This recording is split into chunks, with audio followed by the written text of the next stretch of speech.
Okay guys, ang event natin ngayon is pupunta tayo ng Piduan, Corten Falls. By the way pala, good morning. So, nandito tayo ngayon sa Mutsya, del Norte, yung starting natin. So, pupunta tayo ng Piduan. But before tayo pupunta ng Piduan, nadaan muna tayo ng mga different barangays ng Zamboanga del Norte, pati yung boundary at barangays ng Misamis Occidental. Yung kasi yung Don Victoriano municipality is part ng Misamis Occidental. So yung first barangay na natin, boundary barangay between Zamboanga del Norte and Misamis Occidental is Nueva Vista sa Don Victoriano, at yung boundary barangay sa Del Norte, sa Zamboanga del Norte is Alvinda, part ng Mutsya Municipality. So ngayon dito tayo nagdaan sa nadaanan na natin yung Mutsya Public Market. So tuloy tayo guys, okay, hanggang maabot natin yung Nueva Vista. By the way pala, yung Nueva Vista from our starting point from Mutsya is almost more or less 20 kilometers. So lapit lang, pero uphill ito palagi tayong umaahon. So hindi mo maramdaman na umaahon tayo kasi yung malaking itong bundok, yung bundok around Mount Malindang Range. So lakbay tayo mga pare. So dito na tayo sa Alvinda, Barangay Alvinda. Yun, nadaanan natin yung public market nila, yung covered court, bali public market na rin Tapos dito sa unahan, yun ang crossing papuntang Pinyan, papuntang Sikitan, Pinyan. Tapos sa labas yun ng highway papuntang Sirio Osmeña. Dito madadaanan natin yung Highland Mountain Resort na may pag-aari ni Mayor Russell Adasa. So ito isa din ito mountain resort na may dalawang swimming pool, may zip line, may mini zoo, at maganda rin ang tubig dito kasi malamig din masyado kasi flowing yan flowing swimming waterfall, flowing swimming pool pala. So yun, nadaanan natin is yung Cecil sa kainan yun. So andito na ito, nag-fax na dito sa higher ground na ito mga pare ko So malapit na tayo sa sa yung crossing papuntang Sirio Osmeña on the right. Ito madadaanan natin sa unahan. Dito may mga maraming mga bulaklak na pinagbinta sa along the way. So foggy ngayon pagpunta natin kasi umaga pa. So medyo fogs, malamig. Umabot ito dito ng 23. Ito na yung crossing papuntang Sirio Osmeña. Madadaanan mo dyan yung maraming mga mountain resorts katulad ng La Prisa, tapos yung Cloud9, yung yung isa doon, marami doon nagsusulputan ng mga mountain resort. Ma-enjoy kayo doon kung doon kayo magdaan along the way. papuntang Sergio Osmeña all the way to Pagadian City. So pwede kayo dyan magdaan, shortcut. At marami na kayong madadaanan ng mountain resorts. Dito may Ano yan? natamaan ng supposed to be mountain resort na natamaan ng widening kay Brad Engineer Ray Samunti. Yung may-ari sayang yun. Natamaan ng widening konti na lang yung naiwan yung space niya konti na lang naiwan. So dito fogs pa rin yung nadaanan natin, very foggy, very foggy morning. So kung mapansin ninyo, meron dyan, merong mga tinatapos na mga concreting sa daanan. Picture muna tayo dito. So dito na tayo, dumating na tayo sa yung vantage point. Hinto muna tayo dito sandali kasi tayo, picture tayo kasi magandang view. Yan, makita niyo dyan sa kaliwa, ang ganda ng view, yung mga fogs. By the way pala, yung sa kaliwa, Picture muna tayo. yun na ang mountain range ng Kita pang fogs. Mount Malindang. Sige din, baba ka.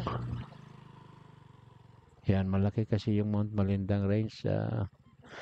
That is surrounded by 3 provinces. The provinces of Misamis Occidental, Zamboanga del Sur, and Zamboanga del Norte. So, picture muna tayo. Kasi ang ganda ng view. Yan, si Mrs. yan. Yan, kaway-kaway yan. May dumadaan, Yan, ang motor natin. 2 motor. Yung isang motor sa anak ko yun. Kay Mark. So, tuloy tayo dito sa first barangay ng Don Victoriano. Barangay proper ng Nueva Vista. Ito ang Nueva Vista Barangay. Kung mapapansin niyo yan, mayroon tayong letter Y na daanan. Yung sa kaliwa, yun ang papunta ng Lake Duminagat. Ayan. Yung sa kanan, ito na yung papunta ng Piduan Falls. So, pag dating mo dito sa Nueva Vista, karamihan dito palusong na kasi yung Piduan Falls sa baba siya So, ingat kayo dito kasi palusong na, tapos maraming mga sharp curve. Tapos palusong na talaga dito. Yan, kung we're looking itong mga view niya. So, maganda na rin yung daanan kasi sinisiminto na ng yung part ng Don Victoriano. Maganda na yung daanan nila. Dati dinaanan namin ito na nagbabike pa kami, 2 beses namin ito dinadaanan. Grabe ang daanan dito. Dito mga guys, ingat kayo dito kasi ito na yung start ng palusong. Very steep ito. Very steep downhill curves. Ito ang first sharp curves before before yung barangay yung before ng barangay na ito mag-ingat kayo dito kasi ito grabe ang palusong nito. Palusong niya tapos sharp curve pa siya pababa. Ito yan. Grabe ang palusong dyan. Dapat check yung brake ninyo. Tapos meron tayong pangalawang palusong dyan sa baba. Grabe yun. Mas grabe yun Grabe din yun ka-stiff. So mag-ingat ka dyan. Bali parang siyam ata na curves yun. Yung sa unahan. So dito may crossing dito na sa right, papunta yan ng Sergio Osmeña. Yan. Kung gusto niyo mag-shortcut, hindi na kayo babalik sa ano, dito na kayo mag-shortcut. Kaso lang, yung daanan dito is medyo ano pa, mahirap pa daanan ng ano, 4 wheels. Pero kung 4x4, kayang-kaya naman. Nadaanan ko nung nga ito sa ano, sasakyan ko na 4x2 lang. Pero dahan-dahan lang kasi ano, malalaking mga bato at ano pa, medyo pangit pa ang daan. Yung sa kaliwa na yan, papunta ng school nila dyan. May school dyan sa ano, kaliwa. Pero ano lang yun, dead end na yung road. Dead end na road. Dead end road na yun. So hanggang sa school lang. Ito yung sabi ko na ano, Ito yung may barangay. crossing. Ano itong barangay na ito May pangalan? crossing dyan sa unahan. Ah, Yan ang papunta ng Seri Osmeña. Dadaan tayo ng Bagong Bagyo yan. Yan, may crossing dyan. Kung dumadaan kayo dyan, doon kayo lalabas ano. Bagong Bagyo, tapos baba kayo ng ano, Buena Vista, Tinindogan sa left. Marami kayong madadaanan na ano doon, na mga mountain resorts din. Sa kaliwa ay sa kanan, madaanan niyo yung Forest Road. Labas kayo ng Municipal Hall ng Seri Osmeña. Ito na yung ano natin, yung second part ng ano, palusong sa unahan. Ito dito may ano yan, may signage. Yan, safety first. So kung pwede, pahinga muna kayo kung nakamotor kayo ng automatic. Relax muna kayo dito. Palamigin muna ninyo yung brakes niyo. Kasi ako nadaanan ko na dito yung ano, muntik na kaming ano, nawalan ako ng brake. So dito ano, ito yung second portion ng ano, yung very steep downhill curves. So ito, yan, isang ano yan, isang curve, dalawa, pangalawa ito, tapos pang tatlo, yan ito, grabe ito. Ayun na pala. Ito na pala yung crossing papuntang Piduan. Ito na. Dito yung ano ko. Akala ko ano. Hindi na ako naka-brake dito. Pero hindi ko pa napansin yung brake ko na nawala na pala. Tuloy-tuloy na lang. Nag-ano na lang ako. Maneuver na lang ako. So kung tuloy tayo sa ano. Kasi may ano yan. May entrance yan. May checkpoint yan sa unahan. May harang. So dumaan tayo dyan sa ano checkpoint. Ito yung ano, parking area dati ng ano, kasi bawal magpasok ng mga sasakyan papunta doon sa loob. So kung mapansin niyo diyan, ano, break na ako. Tingnan mo no, lumampas na tayo sa checkpoint. O wala na tayong brake ngayon, no, hindi na ako maka-brake. So lumampas tayo sa ano checkpoint, supposed to be magbayad tayo, no. Kung mapansin niyo yan, ano, nana tayo sa palikod, ano, gumiling tayo sa palikuran kasi ano yan eh, medyo ano yan, paakyat. So bumalik tayo sa baba, nandun yun, no, yan, hindi na ako maka-brake. Yan, wala na akong brake talaga. Yan, kaya nga supposed to be mag-brake na ako doon sa ano, doon bandang checkpoint, pero hindi ako naka-brake, kaya nga lumampas ako ng checkpoint. Ayan, kung napapansin niyo, lumampas tayo. Yan, wala. Na. Left and right brakes ko, handbrakes, wala. So, first time ko na experience ng ADB na nawala ng brakes. Kasi hindi ako sanay sa ano, hindi pa ako sanay sa automatic.